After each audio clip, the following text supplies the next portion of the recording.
digo, qué importante esta voz femenina que nos habla de este despertar a la sensualidad, a la vida, de jovencitas niñas que quieren amanecer al mundo desfloradas a besos.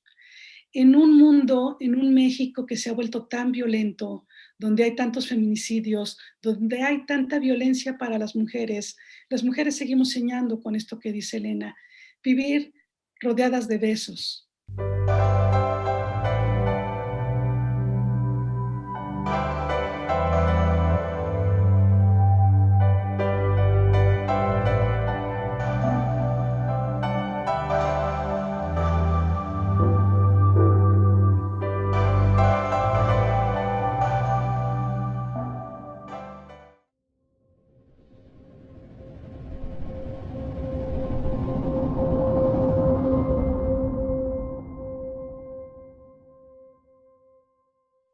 Muy buenos días, o mejor dicho, muy buenas noches, porque a la hora que ustedes estarán viendo seguramente esta emisión de Las Reporteras, pues será ya la noche de este 5 de abril de 2022.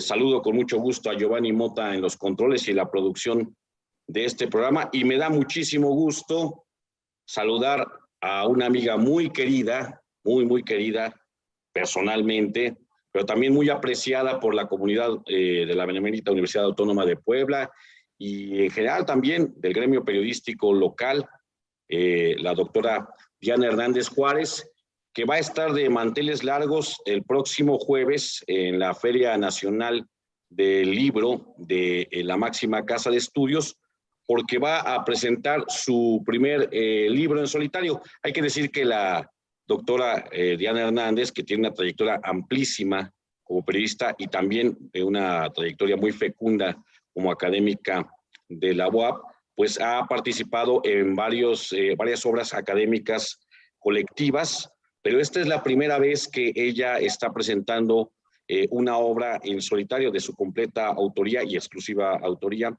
Se trata del libro Escritora feminista, periodista nómade. Vamos a ver qué es eso. Una revisión a la obra de Elena Poniatowska, una escritora prolífica, periodista también que no necesita mayor presentación, ganadora del Premio Cervantes, una cronista del México contemporáneo. Y sobre esa obra y sobre la presentación que habrá el próximo jueves y otras cositas, vamos a platicar con la doctora Diana Hernández Juárez. Buenas tardes, buenos días o buenas noches para nuestra auditorio a esta hora, doctora Diana. ¿Qué tal, Martín Hernández Alcántara y amigos de la Jornada de Oriente? Pues me da mucho gusto poder conversar con ustedes, contigo, este día, pues sí, para comentar este trabajo que pues me tiene muy emocionada, me congratula por el resultado de este esfuerzo, que debo mencionarlo, aun cuando de alguna manera le dediqué de manera muy concreta, podría decirse, los últimos 5 años de mi vida. Aunque digo dedicarlo, y es un tanto metafórico, porque tú lo sabes, Martín, al igual que tú, y que bueno, la mayoría de universitarios o personas estamos trabajando en muchas cosas al mismo tiempo.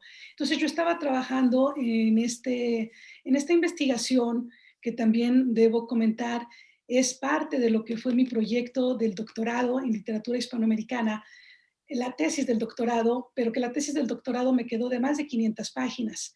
Y ahorita para la edición como libro lo reduje a 255 páginas.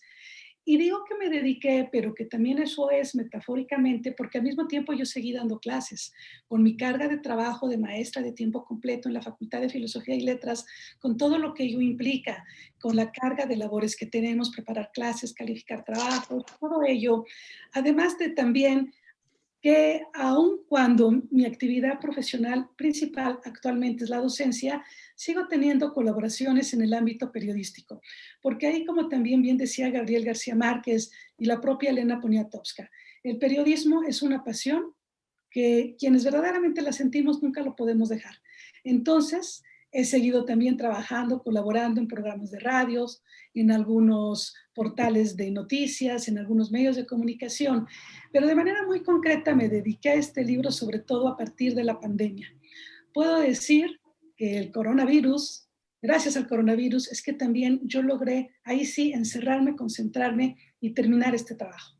Pero también, yéndonos un poquito de manera más amplia, te diría yo, Martín, y a nuestro auditorio, que este trabajo es producto de mi fascinación por el periodismo y la literatura y la obra de Elena Poniatowska desde que yo estudié la preparatoria.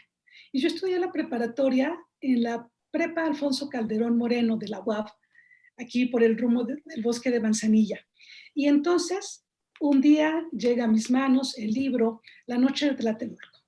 La Noche de Tlatelolco, que me sorprendió en ese momento por la polifonía lograda por Elena Poniatowska, ese libro que a la vez es crónica, que es historia, que es narrativa, que son muchas voces que se escuchan y que de ahí nació mi fascinación por el periodismo. Es decir, cuando yo leí La Noche de Tlatelolco, decidí que quería ser periodista.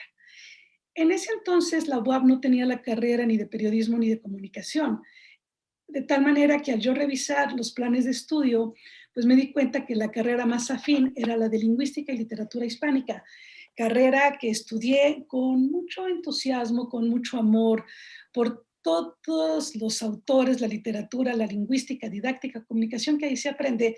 Y desde que estaba yo en el segundo año de la carrera, empecé a colaborar, a trabajar sin salario en diferentes medios de comunicación de Puebla, y es por eso que, como tú mencionabas ahorita que me hiciste favor de presentarme, pues logré desarrollar también una muy amplia carrera periodística desde que yo tenía 17 años de edad.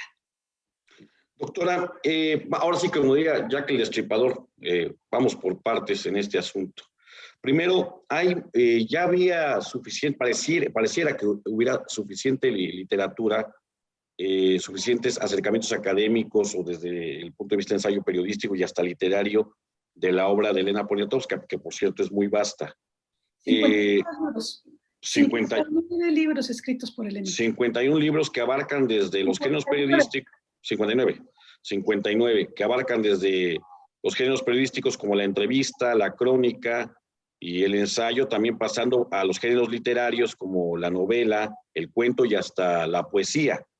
Y parecería una empresa difícil encontrar un punto de vista distinto sobre la obra de Elena Poniatowska, y sin embargo, tú lo lograste.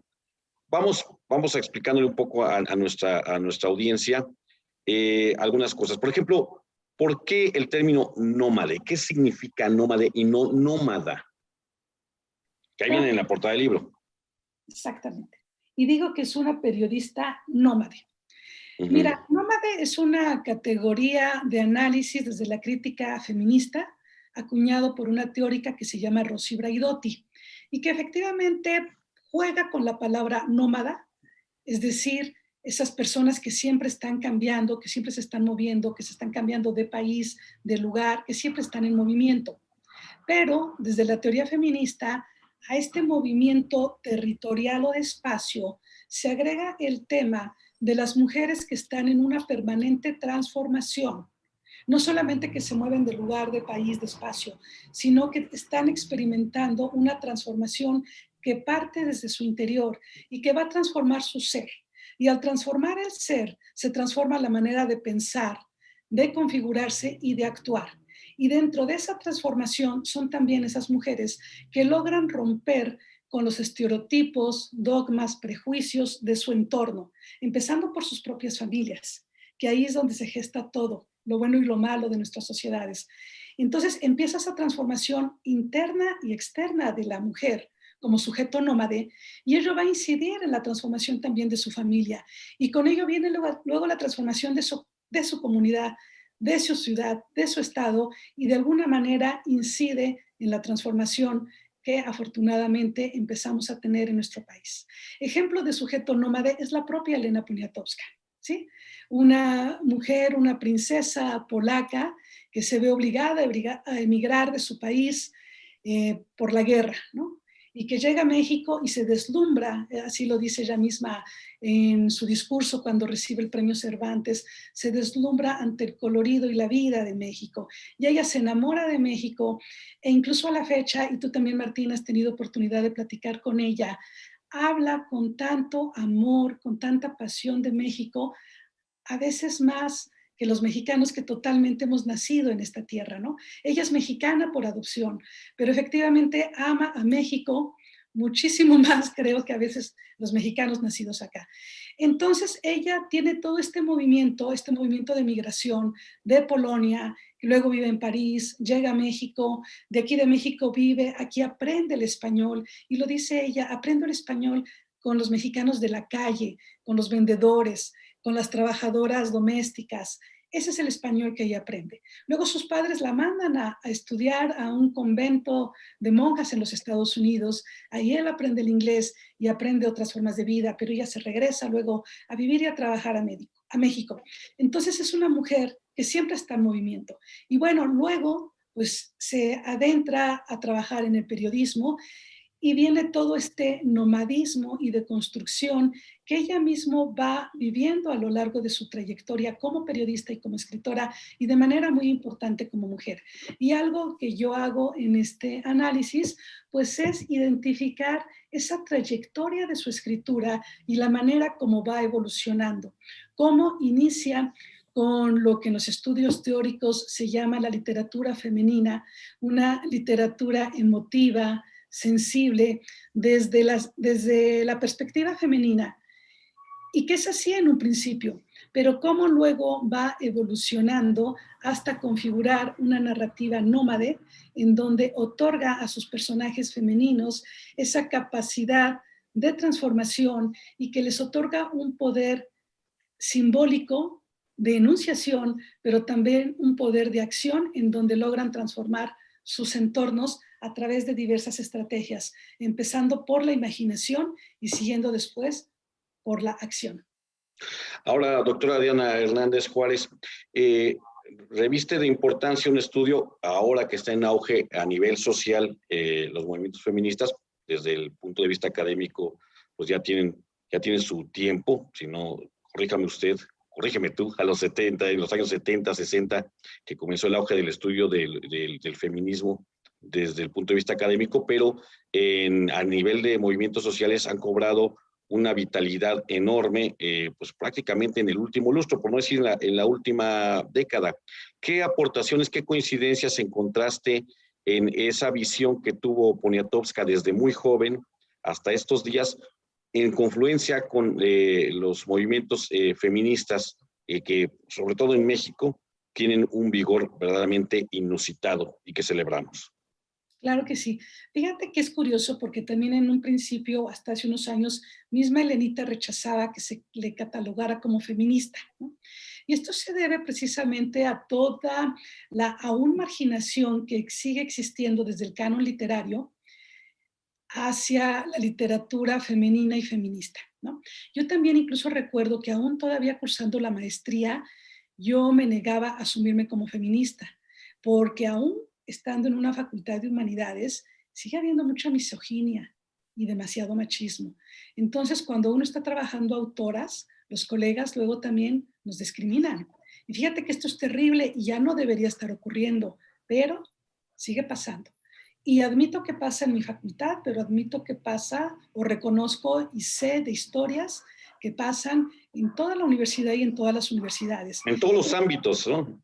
En todos los ámbitos. Por Entonces, desgracia. es un asunto con el cual tenemos que estar pues todavía trabajando mucho. Sin embargo, como bien apuntas tú también, a partir de todo este auge de los movimientos feministas, de alguna manera ya no nos da pena decir que somos feministas, al contrario, porque también sabes que las mismas mujeres y muchas que ahora yo escucho que todavía, ay, no, feministas, yo no soy feminista y las feministas son lo peor. Hay mujeres que aún en nuestros días así se expresan y lamentablemente aún siendo universitarias, ¿no? Y son universitarias, pero les falta todavía precisamente adentrarse más en el estudio de lo que es el feminismo. Para sintetizar, yo diría junto con Simone de Beauvoir, Virginia Woolf y otras, el feminismo, gracias al feminismo estamos aquí, las mujeres. Gracias al feminismo yo pude entrar a la universidad y trabajar. Gracias al feminismo pude escribir este libro y estar hablando contigo.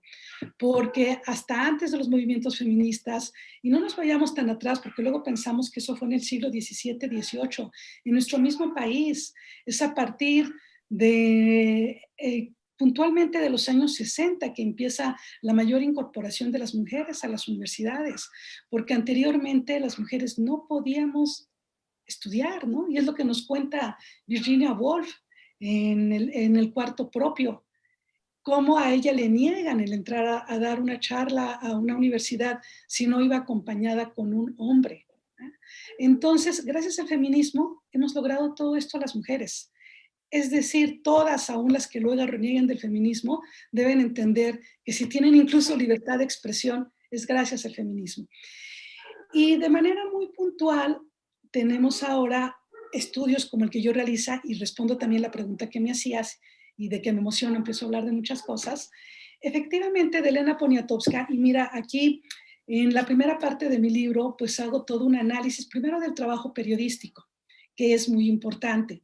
Luego ya me voy al trabajo de la narrativa, concretamente primero de las novelas, que son como las más conocidas, luego los cuentos y la poesía, que la poesía es la obra menos conocida de Elena Poniatowska, ¿no? Casi, bueno, yo misma no conocía los poemas de Elena Poniatowska, sino hasta ahora que me puse a estudiarla.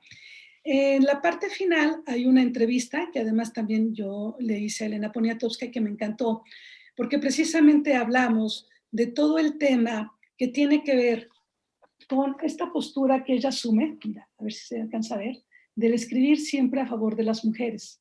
Y qué es lo que de diferentes formas hace Elena desde el trabajo periodístico y después desde el trabajo literario. Leo nada más una pequeña cita.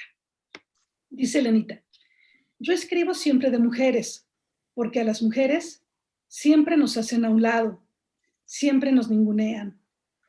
Así lo afirma Elena Poniatowska, entrevistada en las oficinas de la fundación que lleva su nombre en la Ciudad de México, en medio del bullicio de colaboradoras y amigas, quienes parecen recrear ese universo femenino que configura la autora en la mayoría de sus obras. Es la manera como inició esta entrevista, que es un poquito larga. Aquí una fotografía de tu servidora con la propia Elenita en esa ocasión que la entrevisté. Y que fíjate, Martín, bueno, también continúo con el tema, viene toda la bibliografía. Y luego de lo que tú me preguntabas, bueno, aquí puse un anexo en donde enlisto los 59 libros publicados por Elena Poniatowska, iniciando por Lilus Kikus, su primer libro de cuentos, publicado en 1954. Y que, por cierto, también en el análisis es muy interesante cómo desde este primer libro de cuentos infantiles, Poniatowska empieza a crear lo que es esa voz femenina, en este caso de una niña, pero que empieza a romper, a transgredir las imposiciones que pues le eran obligadas tanto por su familia como por su escuela, la escuela de monjas. Y aquí en una parte más adelante, fíjate, hice un rastreo de los estudios críticos sobre Elena Poniatowska. Y entonces, justamente viendo todo lo que han escrito de ella, y sobre todo lo que también es muy importante, Martín y auditorio, a Elena la han estudiado más en el extranjero que en nuestro país, sobre todo en universidades de Estados Unidos y de Europa. Entonces, justamente yo vi todo lo que ya se había escrito sobre ella y dije, bueno, yo voy a hacer algo distinto, no voy a repetirme. Tomo algunas referencias, ¿no? De algunos libros, como La palabra contra el silencio, que se editó en España, y algunos otros materiales. Pero yo precisamente, mi primer objetivo, como te mencionaba, fue analizar y dimensionar esta hibridación de géneros desde el periodismo y la literatura, porque otra vez otro tema, desde la academia literaria, a veces o muchos siguen discriminando el trabajo periodístico. Ojo, eso a pesar de que a nivel mundial, me refiero a México, eso a pesar de que a nivel mundial, pues tenemos ya la ganadora de un premio Nobel de Literatura por obra periodística, como es Svetlana Alexievich, y que también, Martín, tú la conoces, existe una muy importante escuela de periodismo literario polaco, ¿no? Como Tomás Spindel, que ha coordinado un libro que se titula El árbol detrás de la ventana y que precisamente reúne reportajes periodísticos literarios, ¿sí? Entonces, ese fue mi primer objetivo y luego, pues, estudiando el doctorado en literatura hispanoamericana en la Facultad de Filosofía y Letras de nuestra Universidad Autónoma de Puebla, pues leí todo tipo de teorías, tanto críticas literarias como feministas de construcción de género y muchas otras. Y entre ellas, pues fue esta teoría de Rosy Braidotti la que me despertó más curiosidad para indagar y que también me di cuenta que era más adecuada para hacer el análisis de la obra Nómade de Poniatowska. Ahora, pasado mañana, el jueves, Elena Poniatowska estará en el edificio Carolino, en el marco de la Feria Nacional del Libro, presentando contigo esta obra. Tengo entendido que también estará la rectora Lilia Cedillo, moderará la doctora Alicia, ¿verdad? Ramírez Olivares. Ramírez. Bueno, Elena, tengo entendido, ya conoce la obra y en su entorno inmediato ha hecho comentarios muy favorables al libro, particularmente en algo que me parece, según he escuchado, que ella ha comentado a sus cercanos, que le parece a ella un punto que no había sido enfocado en su obra, que es justo una interpretación de su personalidad, de la personalidad de Poniatowska, a partir del análisis de sus textos periodísticos y literarios. ¿Qué destacas tú? ¿Cómo hiciste ese trabajo, digamos, de interpretación, pues le podemos llamar psicológica o existencial, de la autora a partir de lo que ha escrito, pues desde 1954, que es cuando publica Lilus Kikus, hasta El amante polaco en la segunda parte, ¿verdad?, que acaba de aparecer en este año. 59 libros. En diciembre del 2021. Es que diciembre sale 2021. El amante polaco, libro 2. Y Sí. que aquí, mira, tengo El amante polaco, libro 1. Y sí, respondo ahora a tu pregunta, pero si me permites, nos da tiempo. Mira, cuando yo entrevisto a Elenita, que es la foto que les mostré, ahí se ve o estoy muy... Sí, ahí se ve. Un poquito más para atrás porque como que da reflejo más para acá. Da reflejo de la luz. Ahí. Ahí está. El amante polaco, libro 1, que es cuando yo la entrevisto, la fotografía que les enseñaba y que viene también en la parte final. Que ahí viene esta revelación terrible de la violación de... Exacto, de la violación de Juan José Arreola. Y que fíjate, qué terrible, bueno, haber sido violada y quedar embarazada. Y todo lo que ella enfrenta, que se revela aquí en este libro, en el libro 1, ella enfrenta incluso, pues no es el rechazo, pero el castigo de su propia familia, porque ¿qué ocurre dentro de las sociedades patriarcales? Una mujer, y así se lo dice su madre, ya perdiste tu virginidad, has perdido valor, ya echaste a perder tu vida. Y eso se lo dice cuando ella es víctima, ¿no? Y todo lo que ella enfrenta, y es muy doloroso, ¿no? Y yo te voy a decir que cuando leí esa parte, de verdad que pues me ganó el sentimiento y no pude dejar de llorar.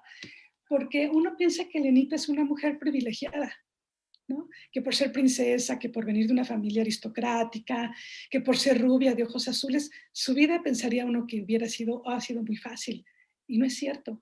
Ha sido también una vida muy complicada, en donde ella ha enfrentado muchas cosas, donde ha desafiado a su familia, donde ha roto con las imposiciones de su propia estirpe, de su propia esencia, y ha ido en contra de. Tú sabes que su misma familia o los demás le pusieron la princesa roja por negarse a seguir con el canon de una familia aristocrática y atreverse a ser periodista.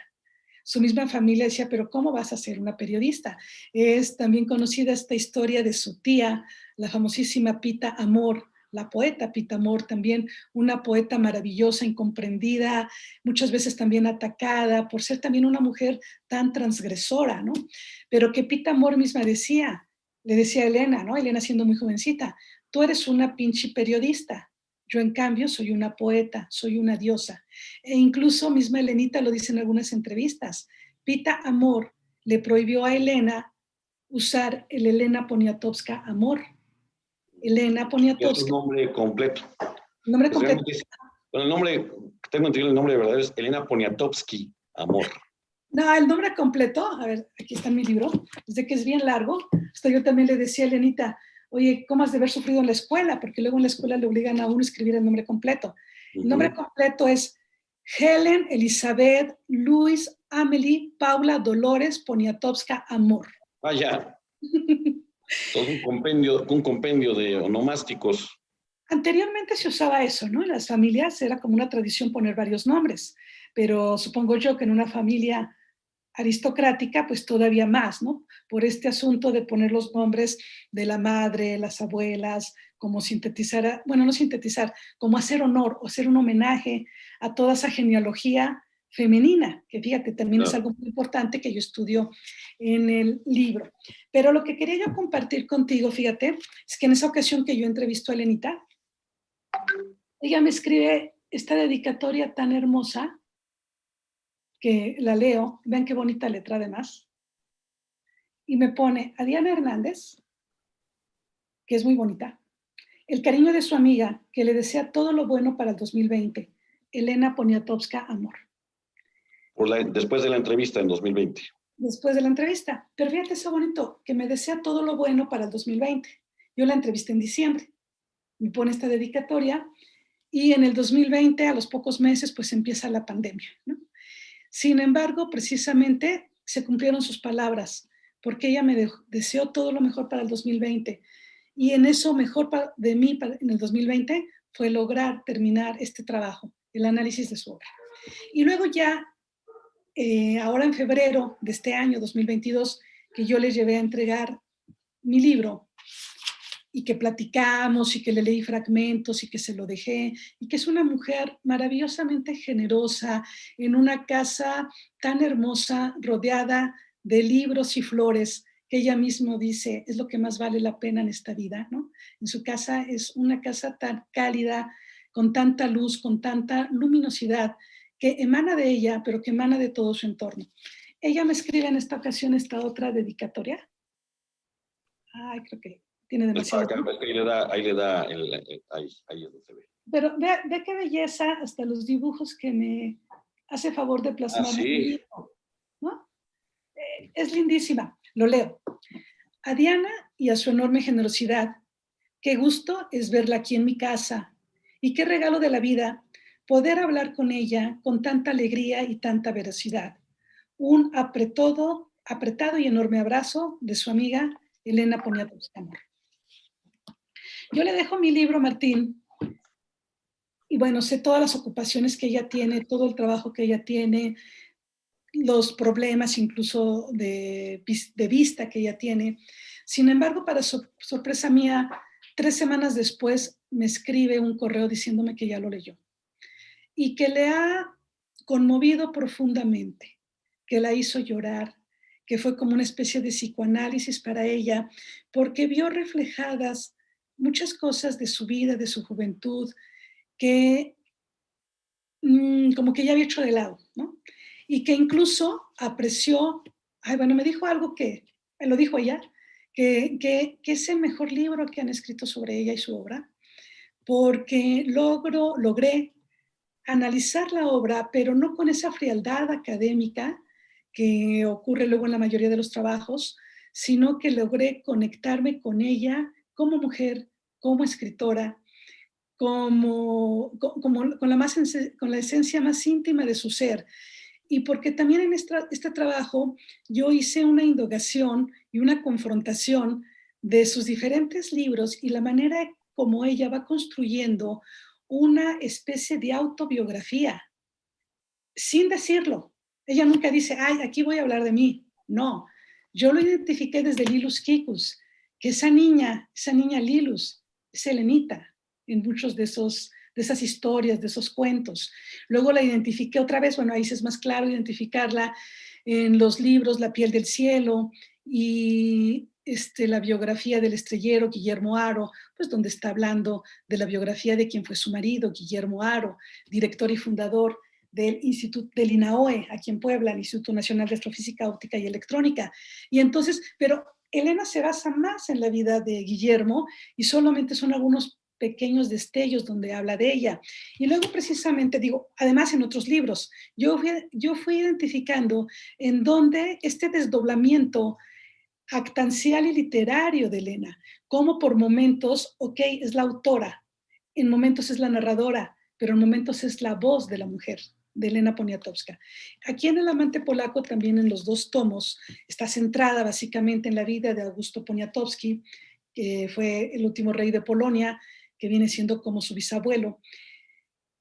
Y la mayor parte de la novela está centrada en él y unas cuantas páginas donde vienen datos, información de estos pasajes tan complicados, tan dolorosos de la vida de Elenita. Entonces ya al leerlo en su conjunto, yo dije, pues aquí hay una estrategia narrativa de Elena que entra y sale de los relatos y está construyendo una autobiografía. Por eso cuando a ella le preguntan, ¿cuándo va a escribir su biografía? Elena ya la escribió, Elena ya la ha escrito, únicamente hay que identificarla. Entonces creo que también es algo que tuve, digamos, la sensibilidad, la dedicación de encontrarlo, que lo plasmo en mi trabajo y que a ella pues le conmovió profundamente y que le gustó y que así me lo ha hecho saber.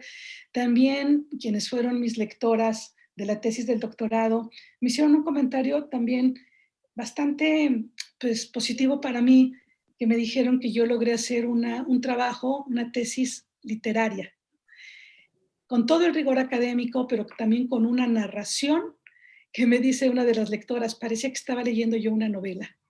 Lo disfruté, a diferencia de tantas tesis que, por lo mismo de ser tan densas académicamente, a veces nos torturan hasta el que lo escribe como a los que no la leen, ¿no? Entonces, bueno, para mí, sí, ¿no? Y se quedan ahí, dice Enrique Serna, tanto de las tesis como de los libros que se quedan en el cementerio de la cultura nacional, es decir, donde nadie los lee. Y yo me sentí muy presionada, Martín, debo comentártelo, cuando le entregué el libro a Lenita. Dije, ay, Dios mío, a ver si no se enoja, a ver si no ve cosas con las que ella no esté de acuerdo, me va a decir que estoy loca o qué, cómo se me ocurrió eso. Tenía yo mucho temor, tenía yo temor de que hasta me reclamara. Y cuando sus comentarios, que me los ha escrito y que me los ha dicho por teléfono, han sido tan positivos, pues la verdad me siento muy congratulada, muy agradecida con ella, con su obra y con la vida. Doctora Diana Hernández Juárez, me gustaría seguir explorando la materia de la obra.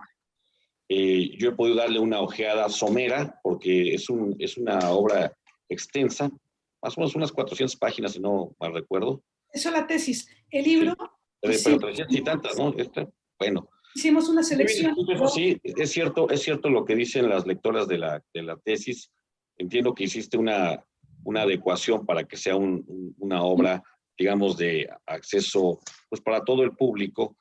Pero bueno, hay cositas que se van encontrando uno ahí insospechadas, por lo menos.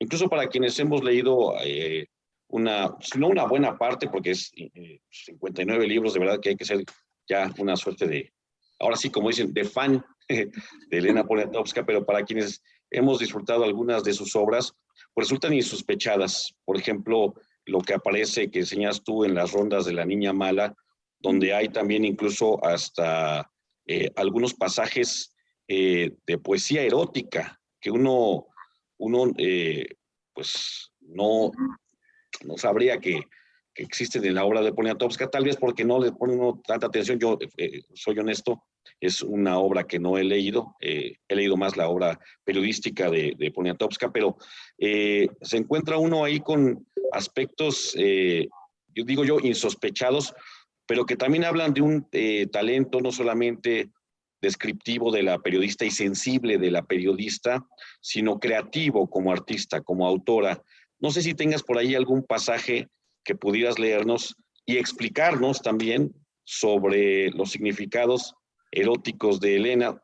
Te doy espacio para buscarlo, creo que te sorprendí con la pregunta, pero ahí creo que incluso viene, si no en tu, pusiste una frase de inicio a manera... como de epígrafe. De epígrafe. Pero quería yo leer otra. Ya lo encontré que te quería leer y compartir con nuestro auditorio. Mira, incluso esta misma transgresión desde la escritura, yo la identifiqué de manera muy clara en los poemas, pero al revisar el total de la obra lo hay en muchos textos. Fíjate, voy a leer esta. Mi cuerpo es más sabio que yo. Es mi territorio. Mi cuerpo es mi libertad. Mi universidad autónoma y además me fascina. Esto lo dice una de los personajes en La piel del cielo, una de las novias de Guillermo Haro. Esa enunciación nómade, porque la mujer diciendo mi cuerpo es mío y es más sabio que yo misma, ¿sí? Eso Cuando es una de las novias de Guillermo Haro. Guillermo Aro, bueno, una de las novias amantes que vivió con él antes. La biografía novelada de quien fue esposo de Elena. Ajá, ¿no? Fíjate, ahí también, digamos, como esta deconstrucción de la misma Elena, porque las mujeres, en ocasiones, como hemos sido educadas por nuestro mismo entorno, pues somos somos celosas, ¿no? Y Claro. aquí Elenita recupera las historias de las novias y amantes de Guillermo Haro y se desprende de ya ser la esposa y lo cuenta. Y le da este poder de enunciación a una de ellas, donde ella le dice incluso a Guillermo Haro, eres muy mal amante porque eres un macho mexicano y ni siquiera sabes hacer bien el amor, ¿no? Qué Y duro.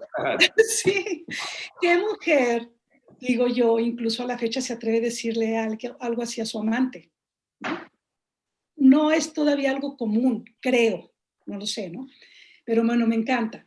Y aquí leo un fragmento de un poema, porque son poemas largos además, ¿no? Se titula La picuda. La picuda allí sigue, vigilada bahía, es una piedra grande, su fálica erección, tallada a pique, corona la montaña. La mitad de la roca es un salto al vacío.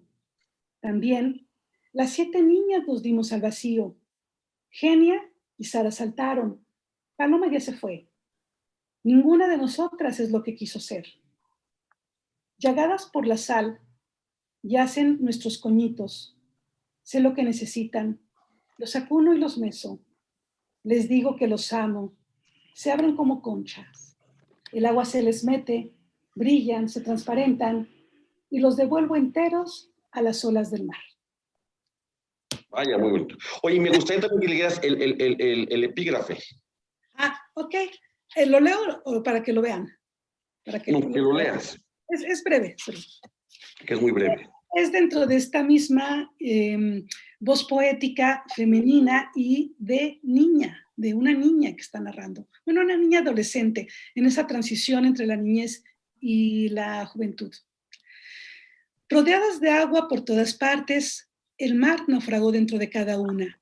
El faro, en vez de guiarnos, nos desencaminó. Golosas, solo queríamos lo que todas pedimos, amanecer al mundo desfloradas a besos. Vaya. Fragmento del poema Rondas de la Niña Mala. Y fíjate, Martín, yo ahorita releyéndolo, digo, qué importante esta voz femenina que nos habla de este despertar a la sensualidad, a la vida, de jovencitas niñas que quieren amanecer al mundo desfloradas a besos. En un mundo, en un México que se ha vuelto tan violento, donde hay tantos feminicidios, donde hay tanta violencia para las mujeres seguimos soñando con esto que dice Elena, vivir rodeadas de besos o desfloradas a besos, esa carga tan erótica, pero ve el erotismo, es un erotismo sutil, un erotismo femenino, en donde la mujer es la voz femenina, la voz poética, está hablando de sus sensaciones, de lo que ella desea. Y pues por ello valoro mucho el trabajo poético de Elena Poniatowska. Bueno, y hablando del trabajo poético y de lo maltratada que ha sido Elena, digamos, por quienes ejercen el canon literario, ¿no? Por ejemplo, tú hablabas hace un momento de su tía Pita Amor, que le dijo que era una pinche periodista, pero también comentarios, pues verdaderamente ofensivos, por decirlo menos, que yo recibía de sus amigos, por ejemplo, de Carlos Fuentes, ¿no? Que le dijo algo así como que era una suerte de la sirvienta de la literatura, nada más y nada más lo dijo Carlos Fuentes, y sin embargo nos encontramos con que en los años recientes la obra de Elena Poniatowska, tanto periodística como literaria, es reconocida con el premio mayor de nuestras letras, el Cervantes, y que se hace un reconocimiento no solamente, insisto, a la obra creativa, artística, literaria, sino periodística. En un caso muy similar, tú también la mencionabas hace un momento, al de Svetlana Alexievich, que fue condecorada con el Nobel.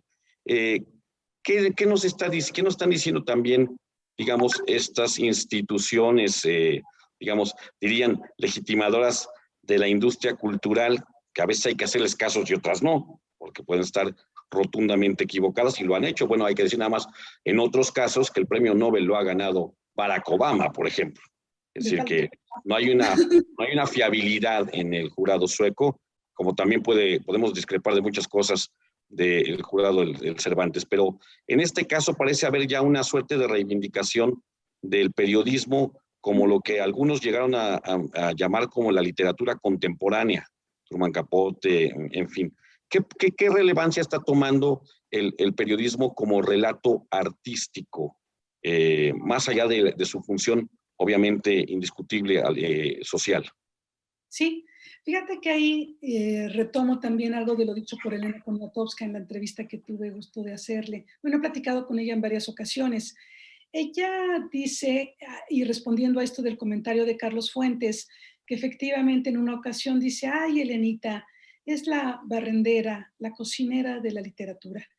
Y esto porque también el propio Carlos Fuentes le decía, tú dedícate a la literatura, deja de andar de periodista, porque como periodista, y fíjate, ahora sí que hay desde el ego, desde esta pues, reconocimiento, sí, Carlos Fuentes es un escritor maravilloso al que yo también quiero y admiro mucho, deslumbrada por su obra desde La región más transparente, La muerte de Artemio Cruz y tantos otros libros, pero desde esa arrogancia que tenía Carlos Fuentes, porque sí era un hombre arrogante, muy Mucho. guapo en su juventud, ¿no? Yo Oye, incluso, no, incluso, relatan que Rita Macedo le limpiaba los zapatos, eso dicen. Eso sí, dice la hija. dice la hija en su libro, ¿no? Pero Uh-huh. fíjate que yo también que tuve ocasión de conocer a Carlos Fuentes y platicar con él cuando la Universidad Autónoma de Puebla también le dio el doctorado honoris causa, sí era un tipo sumamente encantador y seductor. Es decir, de esas personas con solamente darte la mano, darte el beso en la mejilla y sonreírte, uno ya se sentía pues muy contenta, por no decir seducida, ¿no? Por ese poder de seducción tan grande que él tenía. Y bueno, Bueno, un yo hombre apuesto. claro, y con tanta cultura, tanta formación, y uno que lo ha leído, ¿no? Se convierten en superstars, ¿no? Entonces, Carlos Fuentes, pues también le decía eso, Elena, deja el periodismo, ya deja el periodismo, deja de ser la barrendera, la cocinera de la literatura y ponte a escribir literatura, que eso es lo importante. Sin embargo, Elena, que también siempre ha hablado a favor del periodismo, ella dice y lo afirma a la fecha, yo me propuse hacer libros útiles, es decir, libros que le sirvan a la gente, libros que comuniquen historias de personas olvidadas, de personas marginadas, ayudar en alguna medida a transformar esas situaciones de miseria, de marginación, de discriminación que sufren de manera muy importante las mujeres, pero muchas otras personas también.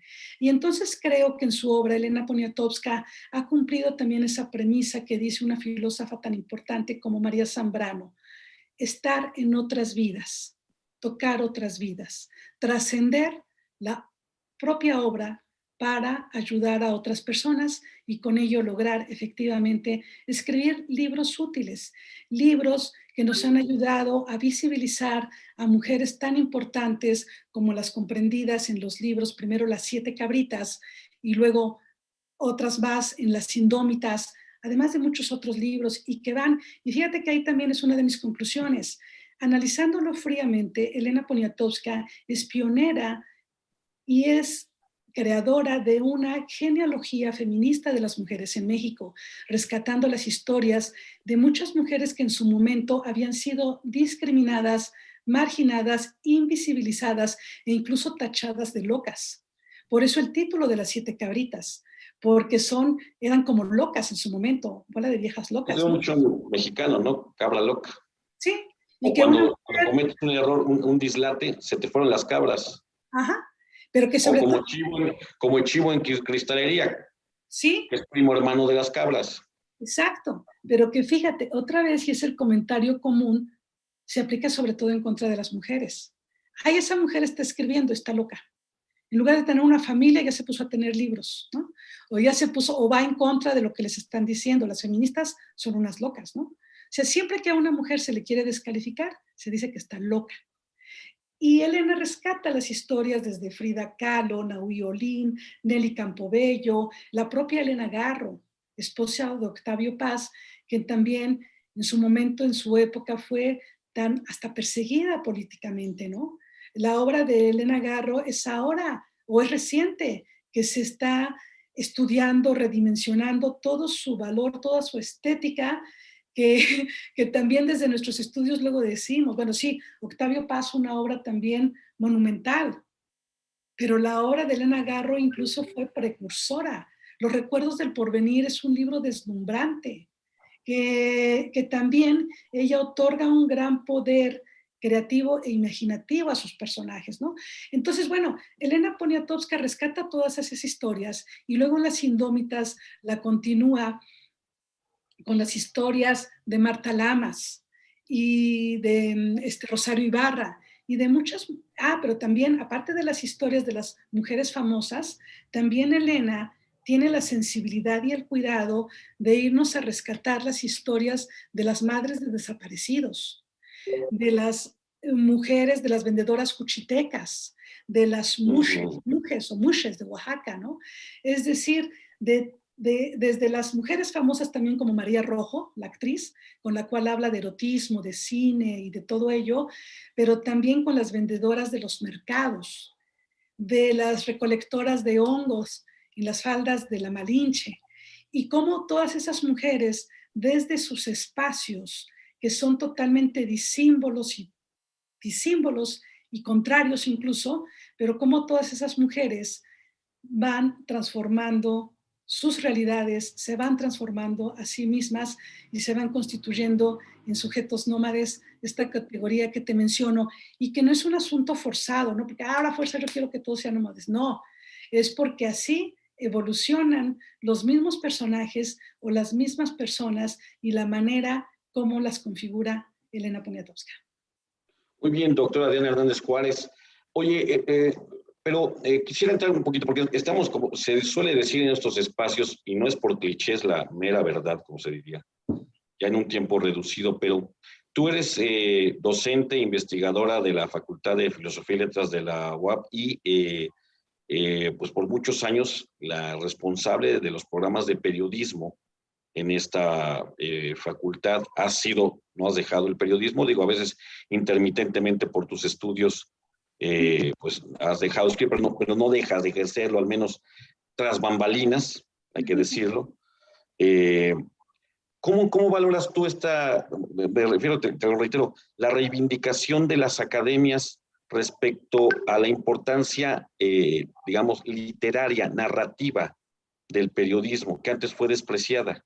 Y en un momento en el que parece que los géneros literarios clásicos, como la novela, por decir alguno, incluso la poesía, empiezan a no ser considerados tanto en las recientes premiaciones o en los reconocimientos más recientes. Sobre todo me refiero a estos premios que en nuestro caso, en la lengua española, el Cervantes, y por el caso mundial global, el Nobel, pues tienen un peso muy, muy específico. No me refiero a certámenes literarios, ni mucho menos, ni de reconocimientos de pares, sino en estos que tienen un impacto pues global, ¿no? Bueno, son muy importantes estos premios porque, como lo sabemos, es hasta un asunto como de mercadotecnia, ¿no? Un autor, a partir de que gana No el lo quise decir yo, pero dijiste tú, como los Óscars. Ándale, ¿no? Un autor, a partir de que gana el Nobel o el Cervantes, se vuelve casi bestseller, ¿no? Sus libros. Y la gente corre a comprarlos, aunque luego ni los lea, ¿no? Pero ahí los tienes, por lo menos para sostener las cosas. Como yo, mi colección de algunos de las ediciones conmemorativas de la Real Academia Española, ¿no? Entonces, pues sí los he leído, ¿no? Que luego nada más se ven muy bonitos adornando el librero. Sí los he leído. Y antes se compraban enciclopedias, parece. Oye, aquí tengo alguna, mira. Pero que además sí es muy ilustrativa la Enciclopedia de México, con mucha información y fotografías hermosas, porque además sí tenían eso las enciclopedias antiguas, ¿no? Muy bonitos diseños e imágenes. Pero bueno, ahora ya pasaron totalmente de moda, pero de esta no me he querido deshacer porque es muy bella. Bueno, entonces sí es un asunto como de mercadotecnia, y a partir de que un escritora gana uno de estos premios, pues se convierte en una figura reconocida y la gente corre a comprar sus libros aunque no los lea, y cuando hay oportunidad van para pedirle su autógrafo, y todo esto es muy positivo finalmente, Martín, porque también hay que decir algo pues muy importante y que a veces es muy cruel. Uno idealiza que los escritores viven pues como también superestrellas, con muchos Con beneficios, glamour, ¿no? en el glamour y con muchos beneficios económicos. Y Pero la no es realidad, así. no, la realidad es bien triste observar que luego tienen severas penurias económicas, porque incluso de lo que son las ventas de sus libros, nos Las regalías son mínimas. lo platicaba Enrique Serna. Y eso que Enrique Serna es como de los autores que también venden mucho. Bueno, pues es un rockstar de las letras mexicanas, pues. Sí, sí, sí, quien también nos preciamos de su amistad y de su generosidad. Ay, ahorita no recuerdo el porcentaje, pero no lo recuerdo, pero sí no sé, si un libro cuesta de repente, que ahorita por cierto, y bueno, he recorrido la feria, todavía no he comprado muchos libros, pero La yendo a Feria de la UAP. la feria del libro, la FENALI, donde se presenta el libro, pero yendo a las librerías, aumentaron mucho de precio los libros ahorita después de la pandemia o en este año. Libros que anteriormente luego nos costaban promedio 200 pesos, están costando en promedio 500 pesos, ¿no? Y entonces eso, ay, pues luego los mismos estudiantes que sí les gusta leer, pues luego a mí me pasó como estudiante, dices, ching, ¿compro el libro o cómo? Eso es bien duro y es bien triste, ¿no? Y yo sé que a los estudiantes luego les pasa y a mí me pasó. Y bueno, el tema es que de esos 500 pesos que luego cuesta un libro, a la mejor al autor se le quedan 20 o 30 pesos, Sí. ni siquiera la mitad.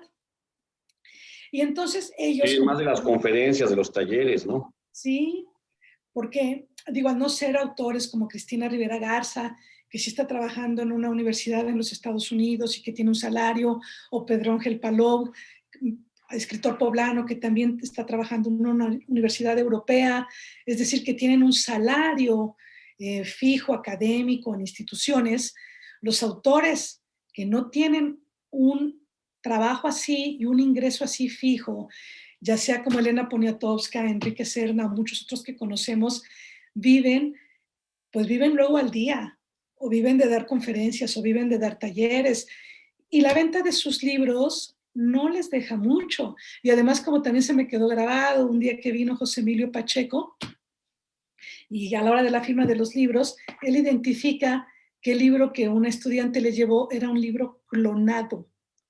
La chica lo compró pensando que era un libro en oferta, y él les dijo, no, este es un libro clonado, y nos lo mostró.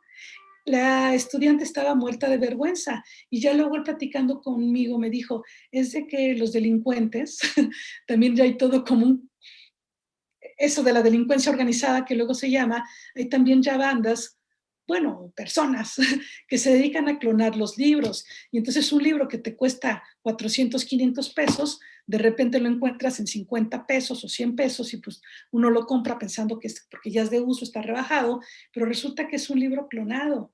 Y entonces ahí pues no recibe nada el autor ni la editorial. ¿Y qué decimos ahora con los ebooks, no? Los PDFs que circulan por internet y que entonces ya no llega nada de ganancia para el autor que le dedicó tanto tiempo de escritura, de trabajo, de edición, de corrección a su obra, ¿no? Elenita Poniatowska también lo dice. Yo quise ser periodista y escritora, pero incluso a la fecha, a veces ya el ser escritora para mí es como un castigo. Y ya estoy como siempre atada a la máquina de escribir en su momento, ahora a la computadora, pero no puedo dejar de escribir. Y a veces ya también me pesa, ¿no? Me pesa y me cansa, pero yo no puedo dejar de escribir porque de la escritura es de lo que vivo. Claro. Doctora Diana Hernández Juárez, se presenta este libro el próximo jueves, escritora feminista, periodista nómade. ¿Nómade, lo dije bien? Nómade. Nómade. Revisión a la obra de Elena Poniatowska en el marco de la Feria Nacional del Libro de la UAP. ¿Cómo puede ir la gente? ¿En dónde va a ser? ¿A qué hora va a ser? Y si no pudiera asistir, entiendo que en las redes sociales también de la feria se puede observar la presentación a la que acudirá Elena Poniatowska. Cuéntanos, por favor, sobre eso. Claro que sí. Miren, por temas de la pandemia, recordemos que ahorita esta Feria del Libro es el primer evento presencial masivo de nuestra institución, pero se están tomando medidas de prevención todavía, ¿no? Entonces, el aforo de los salones, todos, incluyendo el Salón Barroco, donde vamos a tener la presentación, continúan estando controlados y restringidos al 60%. De tal manera que a mí me da mucha pena con toda la gente que quiere asistir, pero sí va a estar controlado el acceso. El día de la presentación, que es el jueves, la presentación va a ser a la 1 de la tarde, van a empezar a repartir los boletos a las 12 del día en la puerta del edificio Carolino.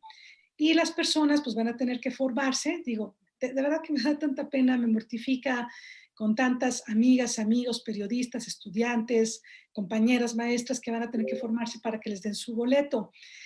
Van a darlos a partir de las 12 horas, una hora antes, me decían los organizadores también para evitar que los clonen, ¿no? Si los dan desde hoy, pues a lo mejor, aunque tienen algunas medidas de seguridad, pero pues son pequeñas. Digamos que son delitos nobles. Sí, pero bueno, tenemos que controlar el acceso, ¿no? Bueno, tienen que controlar el acceso. Yo por mí dejaba entrar a todos, ¿no? Yo como Elenita, que entren todos, pero no se puede. Entonces los van a empezar a dar una hora antes. Pero debo decirles, yo estuve el viernes pasado también en la conferencia de Ángeles Mastretta, otra gran escritora poblana, y su conferencia de ella fue a las 6 de la tarde. Yo desde las 4 de la tarde vi personas formadas, desde las 4, es decir, 2 horas antes. De tal manera que quienes llegaron a las 5, la fila ya daba la vuelta al Carolino. Es probable que los que estaban hasta atrás, que llegaron a las 5, ya no hayan alcanzado boleto, ¿no? Entonces esto es un poquito complicado. Yo supongo que entonces para Elenita y para verme a mí, va a llegar la gente desde las 11 de la mañana tal vez a formarse, ¿no? Yo les pido que tengan paciencia y que si no pueden entrar, si ya no alcanzan boletos, se va a transmitir por las redes sociales, por TV Buap, las redes sociales de Cultura Buap, están Facebook, Twitter, Instagram, Cultura Buap, así le pueden poner, FENALI, que es la Feria Nacional. FENALI Buap también, ¿no? En Facebook, en YouTube. FENALI, e incluso por la página oficial de la Benemérita Universidad Autónoma de Puebla oficial, y por TV Buap y Radio Buap. Lo pueden ver desde su teléfono, desde su dispositivo, donde quieran, porque sí, tal vez no, pues no, nosotros que quisiéramos, ¿no? Que entrara todo mundo que quiera compartir con nosotros este momento, pues tan importante, que además, otra cosa muy importante, Martín, vamos a celebrar la vida y trayectoria literaria de Elena Poniatowska. Vamos a celebrar que está a punto de cumplir 90 años de vida. 90 años, fíjate. Ya estamos cerca del siglo con Elena Poniatowska. Bueno, faltan 10 años. Cerca, ya para nuestra edad.